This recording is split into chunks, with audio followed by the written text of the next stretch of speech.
Cara a cara, la entrevista. Ya se encuentra con nosotros aquí en la cabina azul Juan Miguel Nava, presidente del Colegio Asociación Nacional de Abogados de Empresa de Jalisco AC. ¿Cómo estás, Juan Miguel? Buenos días, muy contento de estar aquí, muchas gracias. ¿Cómo te decimos? ¿Completo, Juan Miguel? Como tú quieras, Laura. O sea, ojalá. Bueno, pues estos temas son muy importantes y que tienen que ver con los contratos colectivos de trabajo y ahorita que estamos pasando estos días. Platícanos, por favor, antes de entrar de lleno a las nuevas reglas, ¿qué es un contrato colectivo de trabajo? Por favor. Con mucho gusto. Voy a tratar de ser lo más preciso y lo menos extenso posible, porque es un tema que se da para poder platicar de él toda una semana. El contrato colectivo es una negociación que se tiene entre un sindicato de trabajadores y un patrón. Esta negociación no es para contratar a trabajadores, es para establecer mejoras, es para establecer beneficios en las condiciones de trabajo a favor de los trabajadores. Básicamente eso es un contrato colectivo de trabajo. Y bueno, ya que hablas de sindicatos, ¿cómo se forma un sindicato? ¿Cómo se genera esto? Pues los sindicatos son para apoyar y proteger a los trabajadores. Bueno, en esencia hay sindicatos tanto de trabajadores como de patrones. Es un derecho que existe para ambos, no solo para los trabajadores. En donde más frecuentemente se utiliza es en los trabajadores. Un sindicato es una agrupación propiamente de trabajadores o de patrones, los cuales cuando se constituyen resultan ser una persona moral. Es un ente totalmente distinto a los integrantes. Es un representante de los integrantes, ya sea de trabajadores o de patrones. Este sindicato tiene, entre otras funciones, el negociar a favor del gremio que representa. Básicamente eso es un sindicato de trabajadores. El que representa, el que negocia, el que defiende, el que apoya. Es la unión. Entre más unidos se encuentran los trabajadores, pues pueden acudir a lograr mayores beneficios. ¿Y cualquier grupo de personas puede generar un sindicato? Bueno, son cuestiones de clase, exclusivamente para los trabajadores y para los patrones. Nada más trabajadores o patrones. Sí, pero por ejemplo, una empresa se puede generar un sindicato por parte de los trabajadores. Sí, es correcto. ¿Y qué se requiere? Bueno, de entrada son varios requisitos. Uno de ellos es que exista por lo menos 20 trabajadores. Estos 20 trabajadores se agrupan. Ese momento en donde están agrupados se le llama coalición. Una vez que están agrupados, que están unidos, pueden constituir el sindicato mediante 3 papeles y una lista. Simplemente 3 papeles y una lista. ¿Cuáles son esos 3 papeles? Un acta constitutiva, un acta en donde se elige la mesa directiva, una acta en donde se establecen los estatutos y una lista de integrantes. Y ya, con eso existe un sindicato. Claro, hay que continuar con los otros requisitos para su eficacia. Y dentro de los requisitos para su eficacia existe el registro. Se tiene que registrar ante una autoridad. En este momento esta autoridad es el Centro Federal de Conciliación y Registro Laboral. Es una autoridad de competencia federal. Todos los trámites se pueden hacer en línea. Es algo relativamente sencillo. ¿Qué se necesita para lograrlo? Primero, querer hacerlo. Una vez que se quiere hacer, pues hay que cumplir los requisitos, llevar a cabo la documentación necesaria y listo, existe el sindicato. Ok, bueno, entonces retomemos el tema del contrato colectivo de trabajo. ¿Cómo se conforma y cuáles son los requisitos que debería de llevar? Bueno, mira, como te decía, el contrato colectivo es una negociación. Negociación que se tiene entre un sindicato de trabajadores y un patrón. El sindicato de trabajadores representará los intereses de los trabajadores para que en esa negociación se obtengan beneficios. En la práctica a esos beneficios se les llama triunfos sindicales. El contrato colectivo es el lugar en donde se pueden establecer mejoras, beneficios para los trabajadores de alguna determinada empresa o establecimiento. Para esto me parece fundamental también resaltar quiénes son los que se encuentran obligados a tener un contrato colectivo. Y serían los patrones que sean empresa, primer requisito. Segundo, que empleen trabajadores sindicalizados. Tercero, que el sindicato tenga una constancia de representatividad. Y cuarto, que el sindicato exija el contrato colectivo. De ser así, ya está la obligación del patrón para tenerlo. Una vez que existe la obligación, hay que negociarlo. Se platica, se llegan a los acuerdos necesarios, se plasman por escrito, y una vez que ya se plasmaron por escrito, hay que sujetarlo a un proceso de consulta, en donde los trabajadores de esa empresa o establecimiento van a votar para efecto de que pueda ser válido ese contrato colectivo. Si no se vota el contrato colectivo y se decide por la mayoría estar de acuerdo, no existe contrato colectivo. Antes de la reforma estructural de nuestra ley, se podía celebrar un contrato colectivo mediante la simple firma del líder sindical. Ahora ya no es posible. Aunque se firme por el líder sindical, ese contrato colectivo no sirve, no vale. Se necesita sujetar a una consulta, que los trabajadores lo aprueben en su mayoría. Hay varios requisitos nuevos. Esto me parece que ayuda a que efectivamente exista una democracia, a que efectivamente los trabajadores sean los que decidan si existe o no el contrato colectivo en esos términos. Básicamente sería. Ahora bien, ¿cuáles son las diferencias que hay para un empleado sindicalizado y un empleado de confianza? Ok, mira, me parece una gran pregunta. Los trabajadores se clasifican en ordinarios y en los que son de confianza. Ojo, esto por una clasificación que establece la misma ley. No tiene nada que ver en cuanto al tipo de persona, no. Lo que tiene que ver es la función que se realiza. Los trabajadores de confianza son los que realizan funciones de dirección, de supervisión, de vigilancia, básicamente los administrativos. Ellos son trabajadores de confianza y por consecuencia no tienen los mismos accesos a los demás trabajadores. Los demás trabajadores operativos de producción, los que realizan una actividad manual, los que están en la operación en sí, ellos tienen la facultad de exigir el que el sindicato lo represente.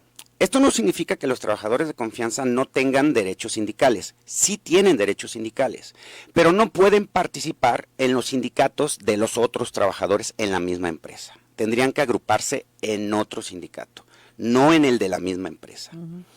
En esa empresa, si existen trabajadores ordinarios, que así se clasifican por la ley, no es una forma de llamarse a una persona, sino porque no realizan funciones de confianza, porque no realizan funciones de dirección, vigilancia, control, todas esas cuestiones de gerentes, de jefes, de directores, pues son específicamente administrativas. Y todas esas funciones les limitan el participar en las agrupaciones de los otros sindicatos, básicamente de los que representan a los trabajadores ordinarios. Dependerá el contrato colectivo para efecto de que se beneficien o no con los triunfos concedidos en este contrato. No siempre benefician a los trabajadores de confianza. A quienes sí benefician son a los trabajadores ordinarios. Muy bien. Preguntan si se pueden tener dos sindicatos en una empresa. Bueno, en esencia, el sindicato no corresponde a la empresa. El sindicato es de los trabajadores. Un trabajador puede estar afiliado a los sindicatos que quiera. Es posible formar parte de un sindicato de 2, de 3, sin problema. No hay limitación. La única limitación que existiría sería por parte del mismo sindicato en cuanto a sus estatutos de reglas a quién poder admitir. Podrá haber sindicatos que establezcan como regla para admitir a nuevos integrantes que no formen parte de otro sindicato, pero la ley no lo prohíbe. No existe ninguna limitación para formar parte de 2 sindicatos o más. Incluso es posible que en una misma empresa haya trabajadores agremiados a distintos sindicatos, pero solo uno será el que los represente en las negociaciones del contrato colectivo. ¿Y cuál sindicato será? El que decidan los trabajadores. Con esto hacemos la primer pausa comercial. Regresamos. Esto es Cara a Cara. Estamos de regreso a Cara a Cara. Muchas gracias por continuar con nosotros a través del 91.5 de FM, platicando con Juan Miguel Nava, presidente del Colegio Asociación Nacional de Abogados de Empresa en Jalisco. Y bueno, estábamos hablando sobre el contrato colectivo de trabajo y cuáles son estas modificaciones o reglas y legitimaciones. Sí, mira, es complicada la palabra, legitimación de contrato colectivo. Ajá. ¿Te parece si primero platico de la legitimación? Sí, por favor. Mira, la legitimación fue una nueva obligación para todos los contratos colectivos de trabajo que existían antes de la reforma del 2019. Todos los contratos colectivos celebrados antes de esta reforma tenían que legitimarse. ¿Y qué era eso? Bien sencillo, sujetarlos a un proceso de consulta. ¿Para qué? Para dar representatividad al sindicato que lo firmó y para dar certeza de que los trabajadores querían ese contrato colectivo. Te platico qué pasa para todos los que no se legitimaron. Todos los contratos colectivos que no llevaron a cabo este proceso dejaron de existir.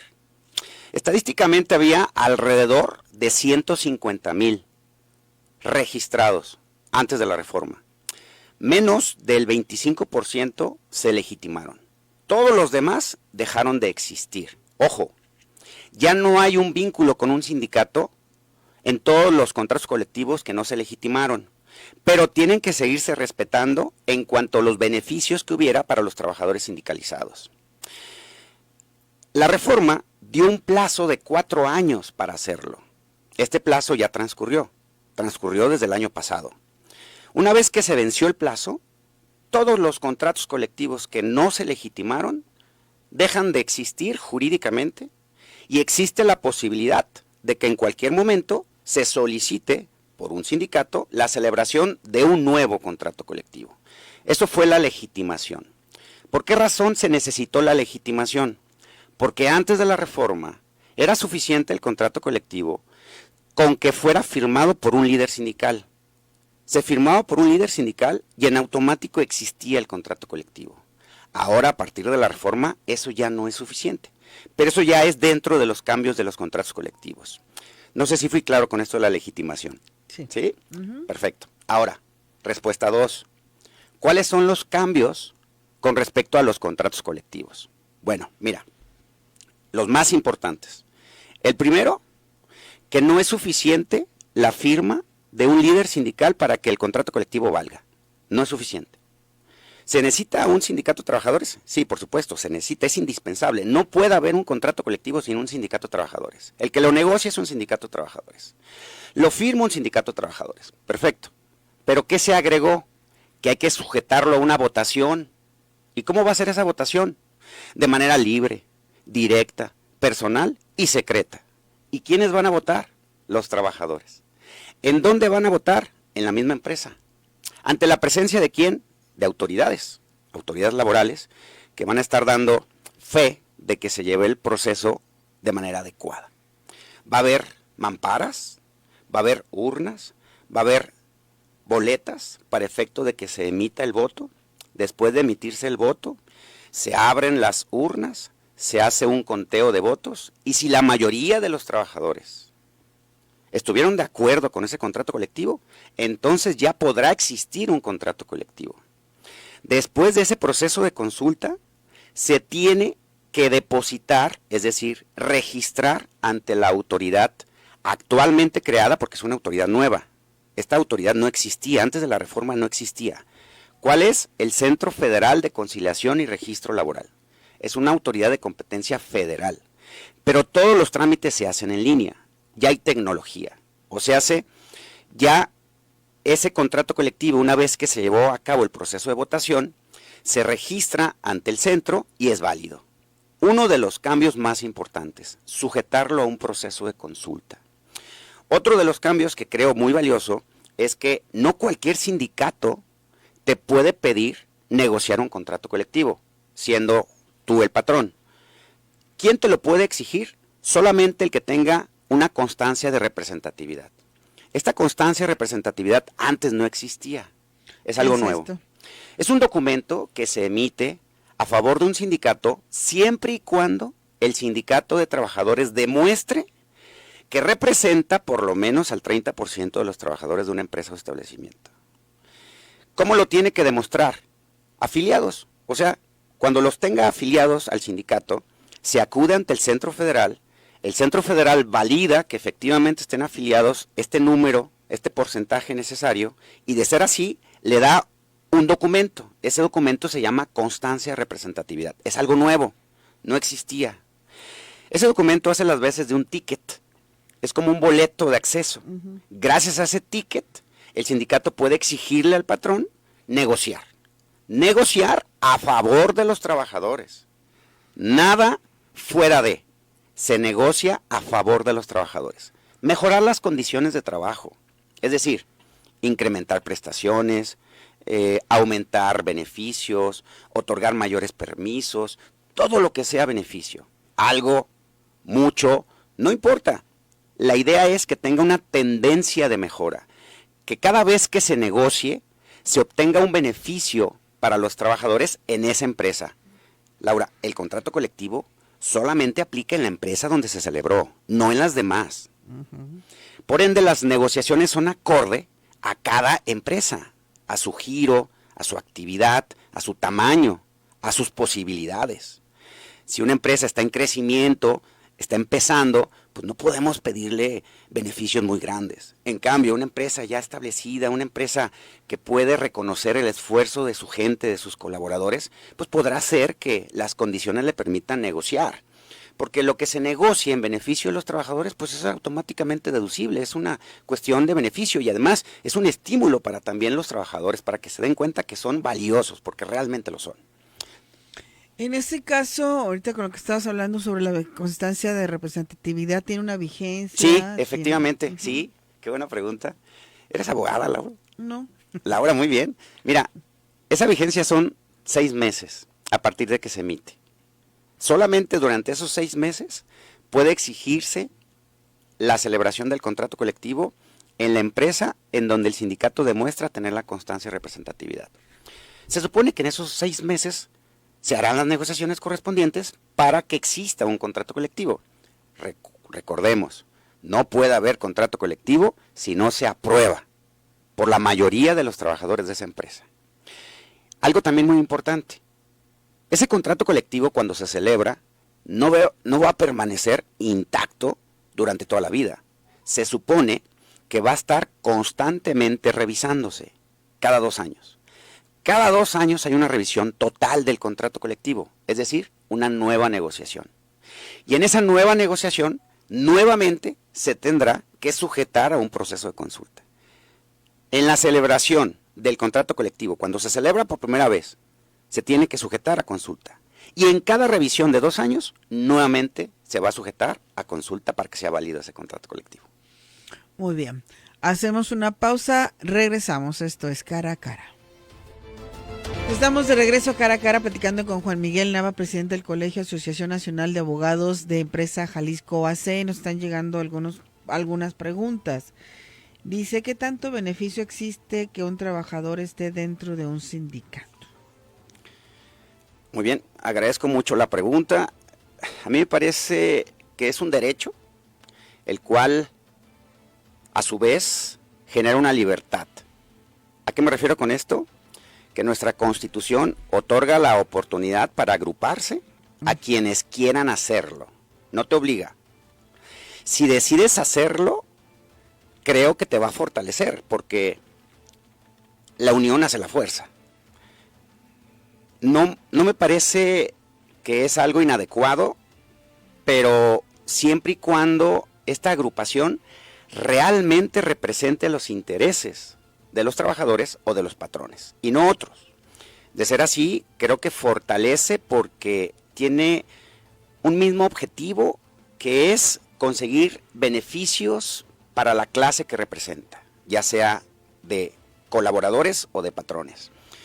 Además, es importante también mencionar que si formas parte de un sindicato, los beneficios que te otorgue el sindicato no solamente tienen que ver con el contrato colectivo, porque el contrato colectivo beneficia a todos los trabajadores de la empresa, no nada más a los sindicalizados, ¿eh? O sea, no es obligación que esté sindicalizado, es una libertad. El que quiera hacerlo, lo puede hacer. Y cuando quieras dejar de serlo, también puedes salir de ese sindicato libremente. El derecho está en la Constitución, pero el ejercerlo es decisión de cada persona. Si el trabajador decide ingresar, puede hacerlo. Si le funciona, que permanezca. Si decide ya no permanecer, puede salirse en cualquier momento. Hay una libertad sindical completa.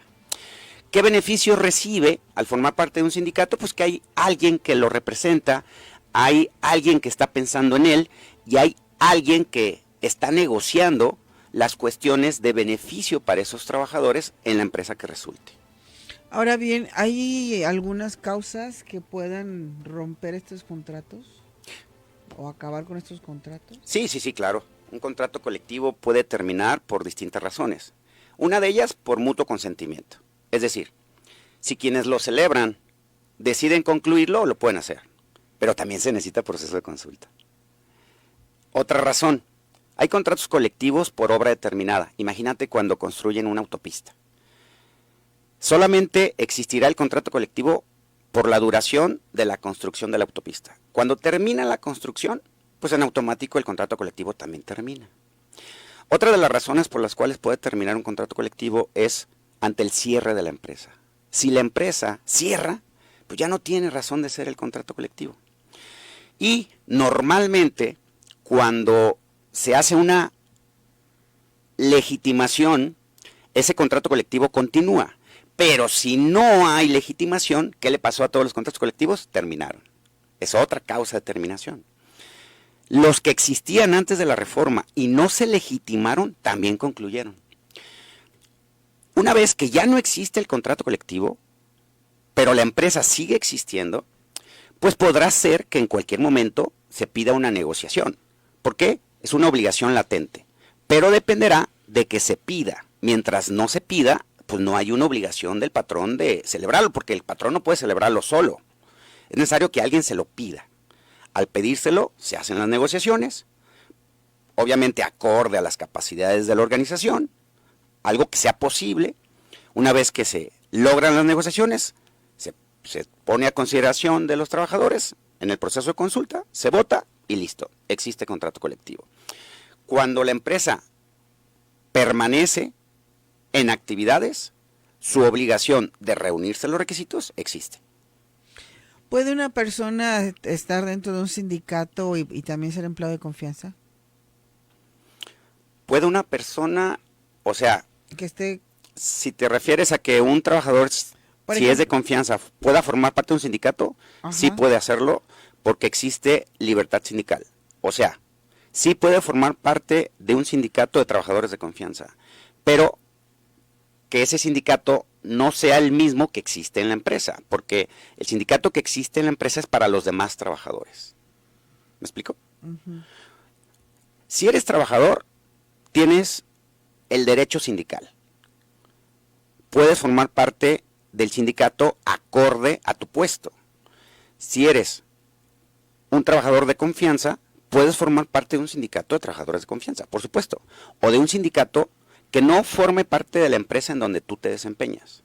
Porque la idea, me parece, del legislador cuando estableció esta prohibición de que los trabajadores de confianza no podían formar parte de los sindicatos de los otros trabajadores, me parece que fue para no mezclarlos, porque tal vez en ese momento los legisladores consideraron que los trabajadores de confianza pues eran muy cercanos a los patrones y por consecuencia no tenían que mezclarse con los demás trabajadores. Algo así como los representantes del patrón son los de confianza. Por lo tanto es que en ese momento tal vez los excluyeron de no poderse agrupar con los demás. Pero esto no significa que no tengan sus derechos sindicales, porque al final también son trabajadores. ¿Habrá alguna causa en un momento dado en que alguna de las dos partes sea renuente a firmar este contrato? ¿O qué pasaría si no hay un acuerdo y no se firma? Ok, mientras se cumplan todos los requisitos, es una obligación celebrar el contrato colectivo. Incluso puede ser causa de huelga el que no se quiera firmar el contrato colectivo. Pero ojo, siempre y cuando se reúnan los requisitos. Recordemos que el contrato colectivo es de celebración obligatoria, pero la negociación. O sea, no puede firmarse algo que resulte imposible de cumplir. Imagínate una empresa nueva, apenas desarrollándose y que se le pidan cuestiones económicas excesivas, no habrá manera de cumplirlo. Mientras se cumplan los requisitos y la negociación se lleve a cabo, es una obligación del patrón celebrar el contrato colectivo, siempre y cuando se cumplan los requisitos. De negarse, puede ser una causa para acudir a huelga.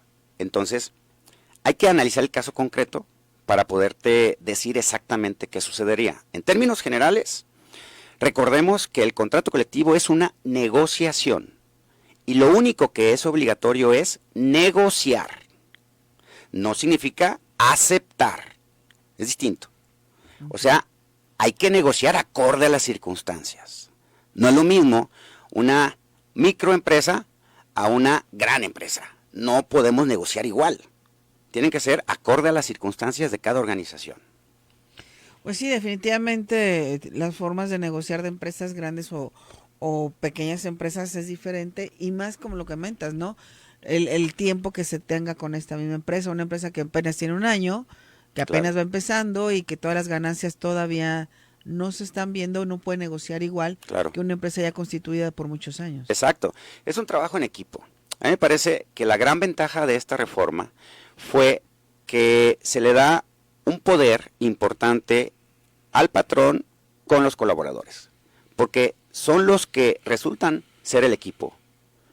La empresa y los colaboradores son la alianza perfecta. Es el equipo ideal. Y con comunicación todo es posible. A mí me parece que en momentos de abundancia es posible el reconocer el esfuerzo. Y en momentos de flaqueza también es posible pedir el apoyo. Y tanto los colaboradores como los patrones lo darán. Nosotros en ANADE siempre hemos impulsado el respeto estricto de todas y cada una de las obligaciones, las buenas prácticas. Y nosotros siempre estamos informando a nuestra membresía cuáles son los cambios.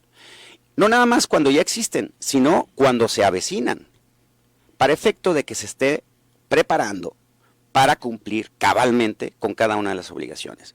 Yo te pudiera garantizar que nuestros clientes se encuentran en perfecto cumplimiento.